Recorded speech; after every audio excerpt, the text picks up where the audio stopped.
The dashboard clock of a dusty 1950S sedan glowed 3:33 a.m. as it rolled into the Pinecrest Motel parking lot. Inside the motel office, Susan Bellamy didn't need to see the car to know it was there.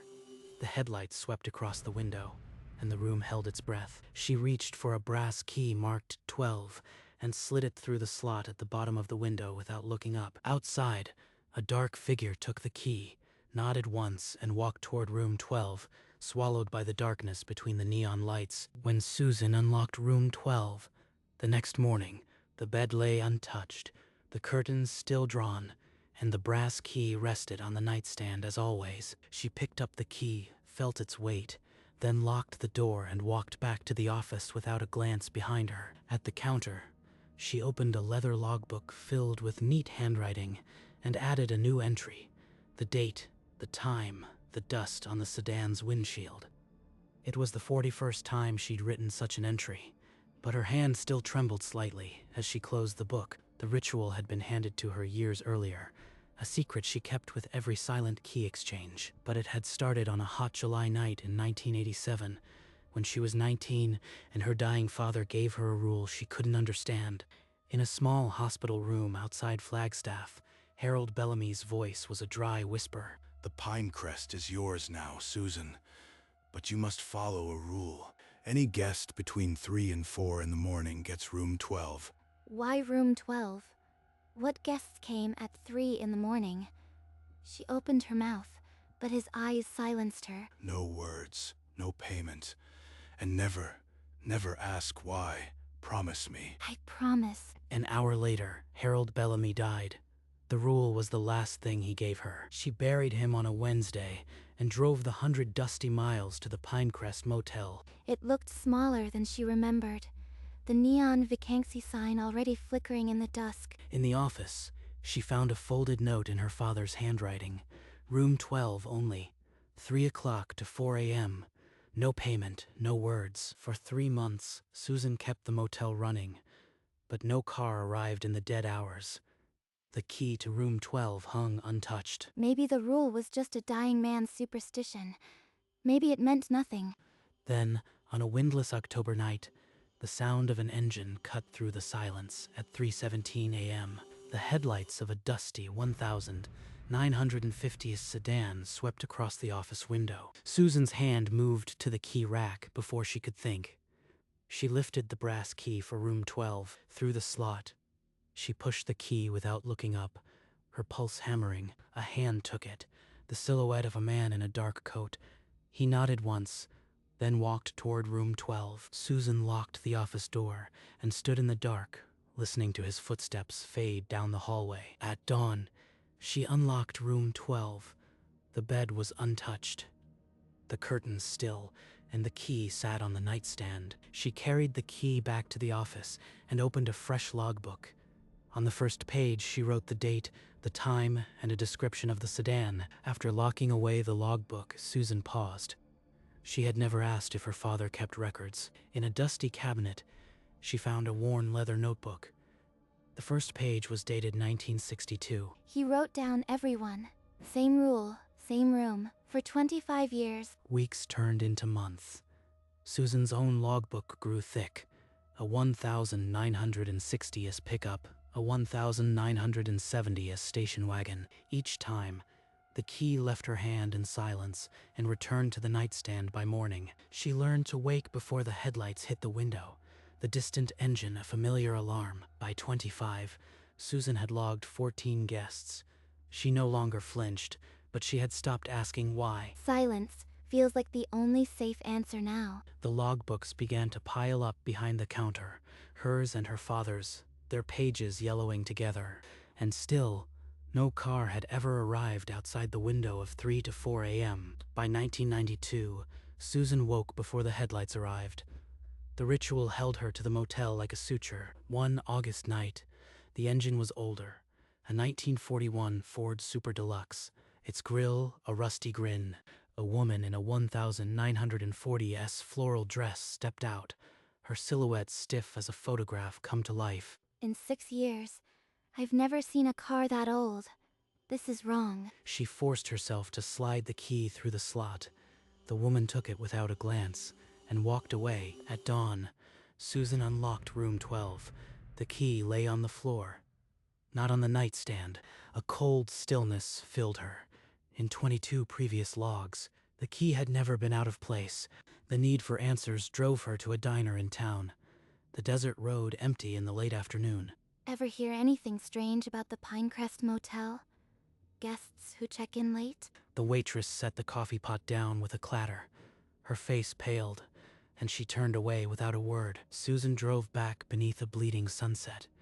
The diner's silence was an answer, but not one she could decode. Weeks later, a man in a 1970s wide lapel suit stepped out of a Chrysler Cordoba. The license plate bore a state abbreviation that didn't exist. That's not a real state. Not now. Not ever. On a colder night, a 1950s station wagon idled in the lot. Through the windshield, Susan saw a family of 4, faces pale and still. They never moved toward the door. She stood with the key pressed into her palm, waiting, but the car doors never opened. By dawn, the wagon was gone. The key was still in her hand. They're not all the same. The rule is bending. Over the following months, she logged license plates from territories that had never been chartered, numbers that predated the automobile. By autumn, she had installed a heavy chain lock on the inside of the office door. Her hands shaking as she screwed it into the frame, she pulled a cot into the office and slept with the key rack above her head, the window always in sight. Yet the headlights still swept the window between 3 and 4, and the key still had to leave her hand. The lock was only for the rest of the night. In February 2003, a rare desert snow fell. At 3:22 a.m., headlights swept the lot, but by dawn, no tire tracks remained. Susan traced the space where the car had idled. Only her own footprints marred the snow. It was here. I gave the key to someone who left no trace. She drove into town and returned with security cameras, a monitor, and a DVR. By evening, she'd mounted them under the eaves, lenses fixed on the lot and the corridor, to room 12. For 3 weeks, she reviewed the footage each morning, her coffee cold and untouched. The cameras caught stray cats and tumbleweeds, but from 3 to 4 a.m., the screen showed only an empty, motionless frame. They're either invisible or not there at all. I can't decide which is worse. She felt a pressure on the back of her neck, a sense of being watched from the very lenses she had installed. The monitors became a mirror of her dread, offering no proof, only the certainty that the ritual continued unseen. In 2008, a ragged flu left Susan delirious, the monitors flickering before her like an unblinking eye. At 3:28 a.m., a knock came, sharp, insistent, not the silent arrival she knew. What do you want? The knocking stopped. The air in the office thickened. She unlocked the chain, pulled open the door. The porch was empty, except for a vintage suitcase, its leather cracked and dry. This isn't possible. I broke the silence, and it left me this. Her throat raw, she dragged the suitcase down the corridor to room 12, its weight a cold, stupid thing. She shoved it inside, closed the door, and fled back to the office, locking every lock. At dawn, room 12 was empty again. The suitcase was gone. The key sat on the nightstand, as if mocking her. Never again. The rule isn't a warning, it's a leash, and I just felt it pull. By 2015, at 43, Susan sat surrounded by 30 years of logbooks, the motel's silence thick as a held breath. The rule is a wall, but I've never looked for the door. What if the answer is already in these pages? She opened the 1988 log. Her finger stopped at a line. Man, tall, long wool coat, fedora, scarred left hand. The scar had faded from memory, but the ink held it. She yanked the 2004 book forward and read the same words. Identical. The coat, the hat, the 6'2" height, the scar. 16 years apart. Different cars. Same guest. That's no coincidence. The guests aren't just drifting through time, they're looping. She spread every logbook across the floor, her pen scratching a timeline, a woman in a blue pillbox hat, 93 and '07, a young man with a limp, 91 and 12, 21 distinct guests repeated over the decades, each falling through the same impossible window of time. The Pinecrest was not a motel. It was a fixed point, and she was less a manager than a lighthouse keeper for something she didn't understand. She packed the timeline into a folder and began searching for records that might predate her father's ownership.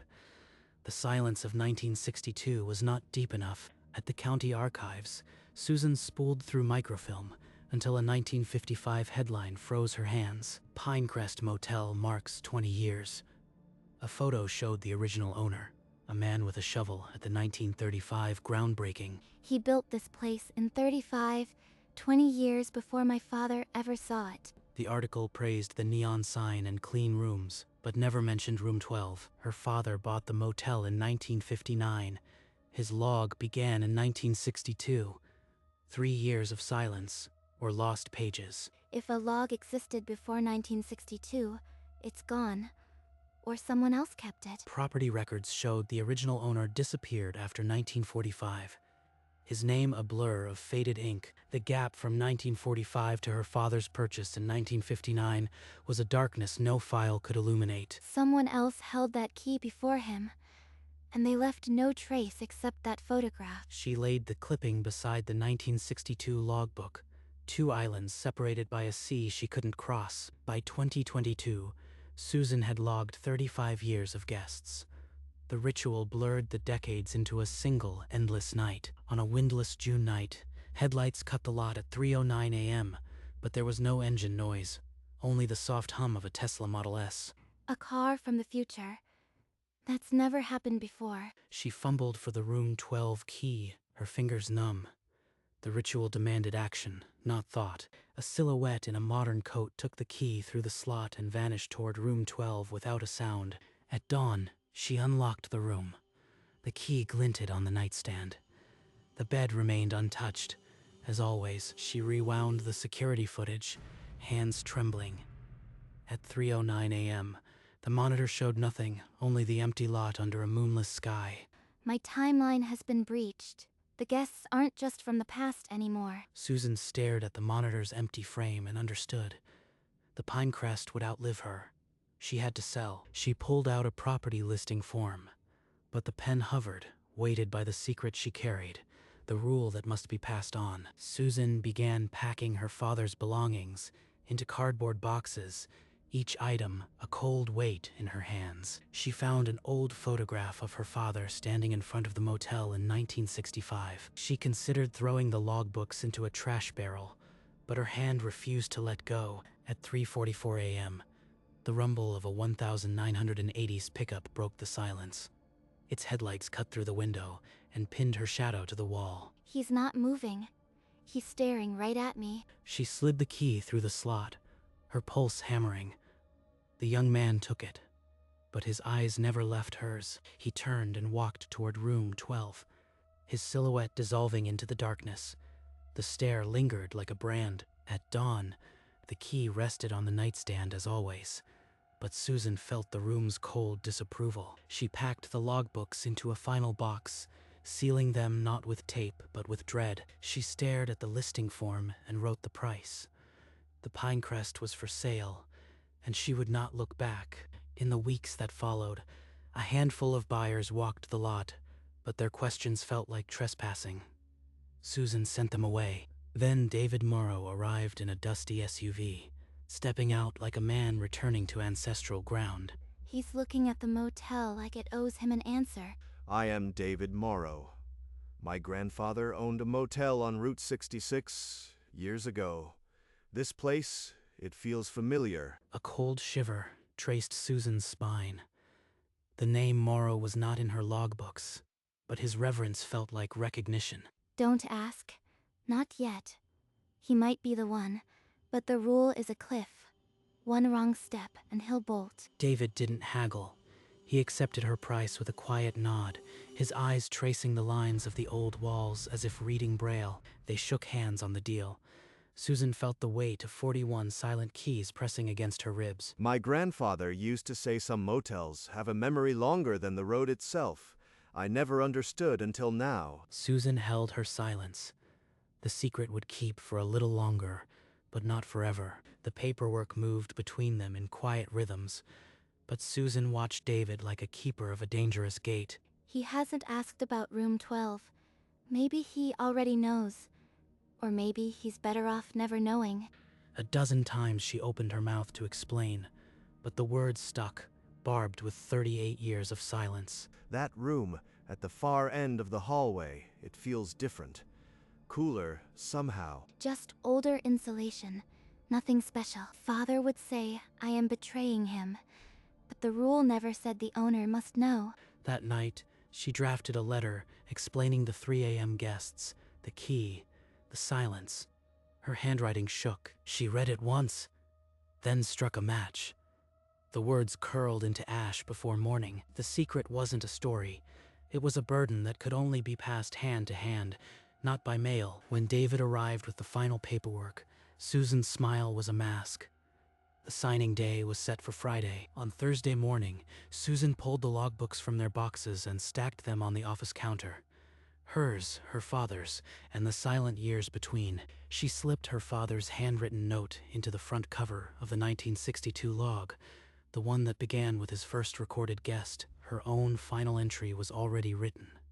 The Tesla, the time, and a simple line at the bottom, "End of my watch." She placed a rubber band around the stack, then set it aside like a gift she hoped would never be opened. The night before the closing, she stood at the office window, watching the empty lot as the clock ticked past midnight. The parking lot was a black mirror under the neon sign, reflecting nothing but her own tired face.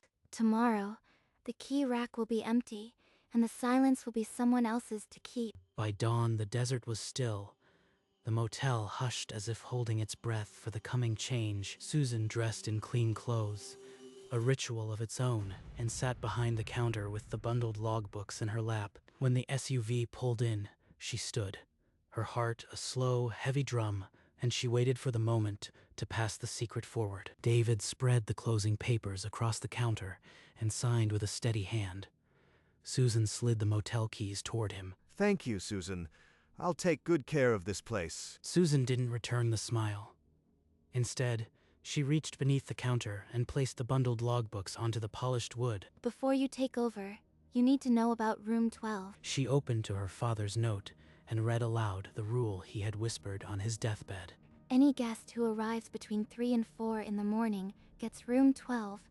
You charge them nothing. You speak no words. David flipped through the logbook, pages dense with dates, car models, and silent descriptions.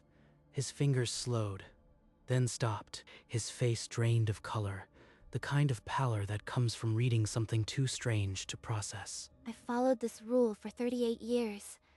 My father for 25 before that. It's never stopped. Not once. The silence between them stretched, filled only by the faint buzz of the neon sign outside. Susan, my grandfather owned this motel before your father bought it in 1959. He kept a notebook, just like yours. It starts in 1941. The first guest, the same room, the same silence. He held up his phone.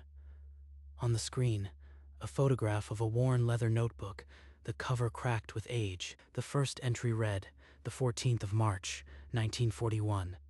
Arrived 3:12 a.m., 1941, Studebaker. Room 12, no words. The gap I chased for years. The silence from 1941 to 1962. It wasn't empty. It was just hidden.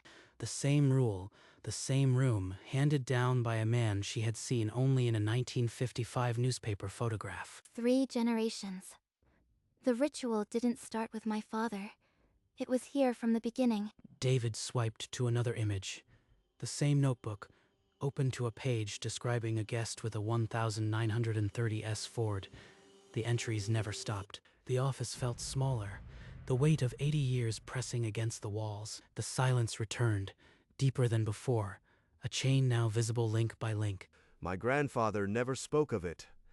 He just handed me this notebook when I turned 21 and said the motel would call me one day. I'll keep the rule, Susan. The silence won't break with me. Freedom tasted like copper in her mouth. She had expected relief, not this hollow ache. She pushed the remaining logbooks across the counter, her hand trembling slightly. I'll add my own entries. The chain holds. Then it's yours now.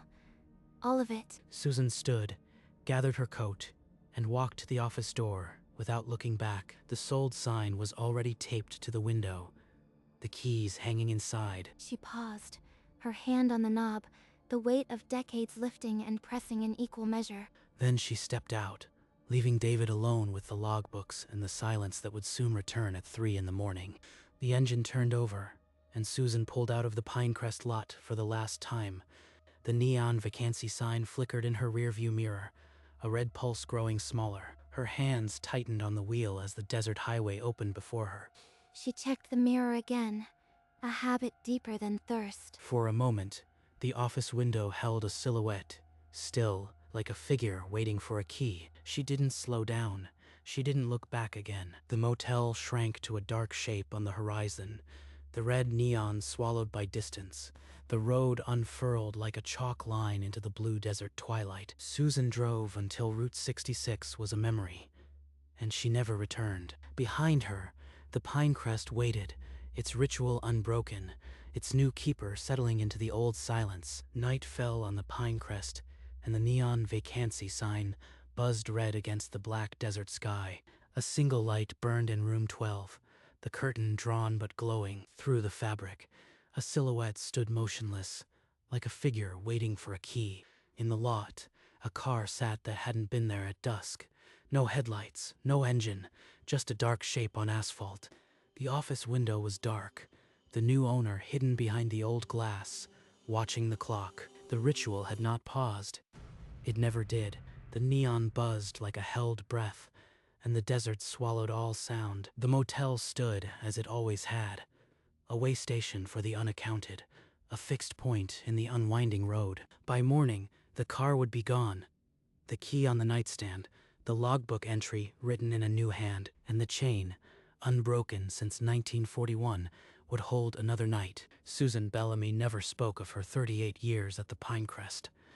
The logbooks were her only testament. The notebooks passed to David Morrow, who added his own entries, the chain unbroken since 1941. Since the first entry in 1941, the ritual had been observed, a quiet compulsion handed down with the deed. No guest ever spoke, no camera ever caught them, and the town kept its silence like a shared secret. On Route 66, the Pinecrest Motel still stands, its neon humming into the desert dark. Room 12 waiting. If you arrive between 3 and 4 in the morning, you will be given a key, ask nothing, charge nothing, and you will leave, as all the others have, leaving only the key on the nightstand and a silence that never breaks. Some things on the old road never check out.